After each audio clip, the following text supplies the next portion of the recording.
I had a criminal trial this week where my client had been charged with violating an abuse prevention order, otherwise known as a restraining order, and intimidation of a witness.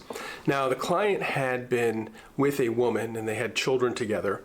They were going through a family court custody battle, and she also had a restraining order against him. Also, prior to this case, there was another criminal case alleging domestic violence.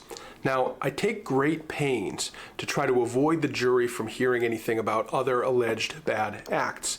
You never want the jury to think, well, he's been accused of something else also, so it's more likely he might have committed this crime. You try to exclude all of that, and for the most part, judges will exclude other alleged bad acts. There's nuances and exceptions, but for the most part, that's true. The complicating factor here was that one of the counts was violating an abuse prevention order. So of course the jury had to hear that there was in fact an abuse prevention order. We couldn't avoid that.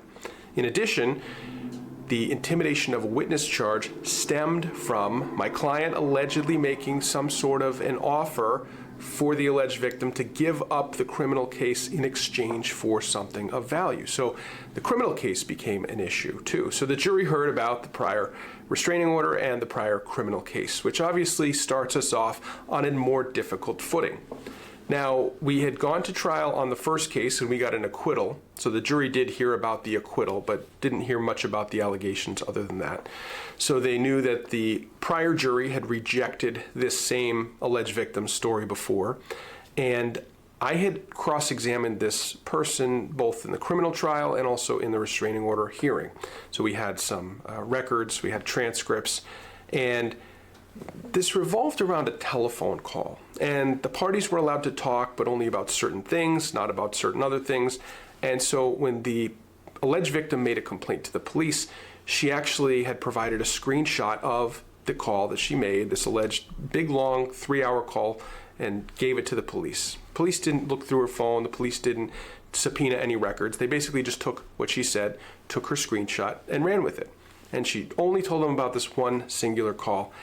And that's what she testified to at the restraining order hearing when I asked her about it. Was there a single call? Yes, there was.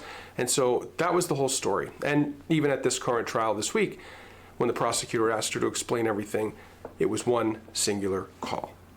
So conveniently, she didn't talk about any other calls. And yet we had done the work to uncover that there had actually been 8 other calls that same day. She didn't know we had this. The prosecutor didn't know we had this because I had provided it to the prosecution in what they call reciprocal discovery. But for whatever reason, the last prosecutor who I had emailed the information to 2 months ago, and this new prosecutor hadn't talked or whatever. So it was kind of a surprise to them, even though I did my obligation to produce the reciprocal discovery. In any case, the alleged victim testified at this trial that there was one singular call. So it was a great moment when I was able to show her that there was actually 9 calls that day. There was 8 other calls in pretty quick succession. And she tried to come up with a story about how it was actually the kids using her phone and talking to their father.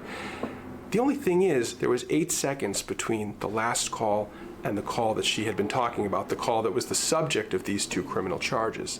And so it just didn't make sense that you wouldn't talk about that, you wouldn't mention it. All of a sudden, there's this one singular call, client calls to talk to the kids are asleep, no context at all. Nothing about, oh yeah, well, he was talking to them previously. When I questioned her under oath previously, she said there was one singular call. Again, no context.